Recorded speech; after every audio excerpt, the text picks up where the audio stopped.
This is me and this is her, and this is who I used to get to her. That's how we met and started talking. And that's all this video is about, but if you care for the details, you can keep watching. It's an interesting one.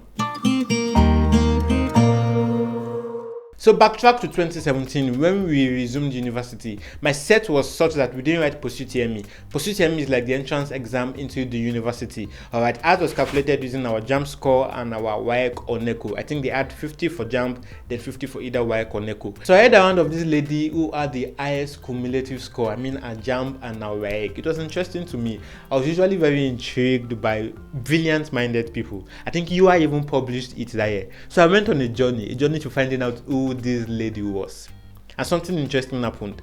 I had my first share of strike in 100 level, and it was the student union government blah blah blah. I remember going to my aunt's house and sitting on a couch and doing my research. It was creepy, but it was also interesting because I didn't know I could go that length to want to get to know someone or to want to get to meet someone. So I made a couple of research and I got my info. I got her name, the school she went, and I noticed that she always used to go for the secondary school competitions, Olympiad, cowbell, and the likes. And I found her colleagues that used to go with her.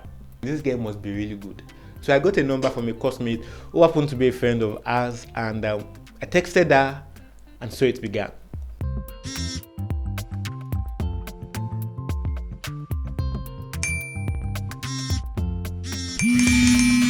We had chatted consistently over a period of time, and mind you, I was in 100 level, so it really felt great flowing with someone you didn't really know.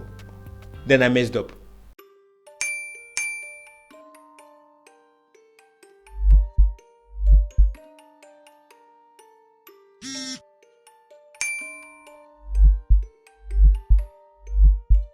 I moved on with the lie and continued to enjoy my time with her. I remember smiling at intervals.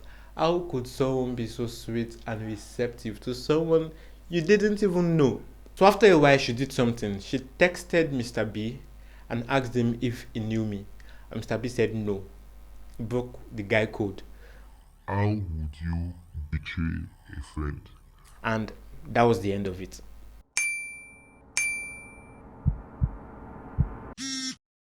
I couldn't even hide my lie for too long. The foundation of the lie had been destroyed, so I had to confess.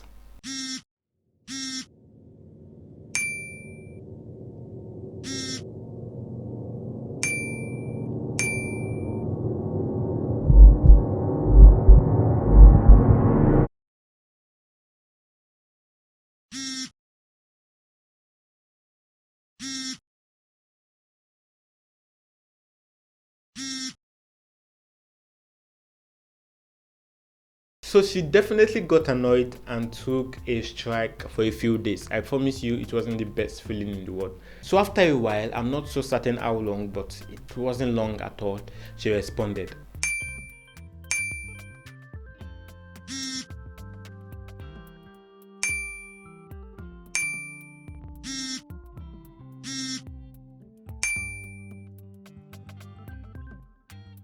So that was it, guys. That was it. When she said it was truly okay, it was. Months later, we would be in school in the same space or something, maybe in class or in church, and I usually tried to avoid that. She probably doesn't know this, but I used to run from her.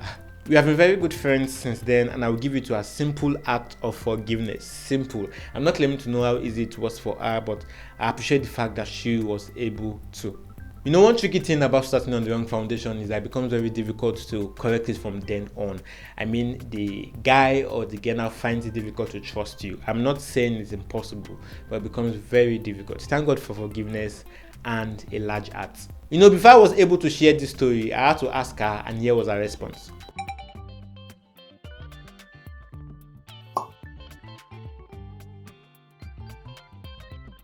Funny how we never talked about it since then, but we both didn't forget. And you know, people are like that. It could be easy to forgive, but do you really get to forget? Do you really get to forget? Do you really get to forget? Do you really get to forget? And that leaves us with the decision of choosing the kind of memory we want people to have of us, whether good or bad. I have a subjective opinion of being able to forget when you have done good or bad. What do you think? Can you really forget when one has done harm to you, or would you forgive the person and not forget, but you don't act on your forgetting, but you know you are forgiving the person, can one really get to forget? And I'll say this lastly, if one person does good to you 90% of the time and messes up for the remaining 10%, you are tempted to remember only the 10% for the rest of your life. It happens unconsciously, and I think that we should make intentional effort. We should not be quick to forget. We should make conscious effort to make sure that we also remember the times that this thing was good, at the time this person was good. We are all human. We have our own frailties. We have our own insufficiencies. Everyone is trying to get better. So we should try to extend grace to others also. I know you want to see this person that I've been referring to. So here we go. This is me. This was on my convocation earlier this year, and it wasn't the most convenient for her, but she tried her best to show up. So here is the thing: by one single act of unforgiveness, you might never have an idea of what could have been or what you have missed. So that's it, guys. I'm glad I was finally able to tell you this. Trust me, it took a lot of time to script, to create, to shoot, and to edit. So kindly extend grace to me by engaging. And what I mean by engaging is watch well, comment, share, and subscribe. Alright, it will help more people to see it. I am David. You can call me General D. This is Story Time, and I will see you in the next one. Peace.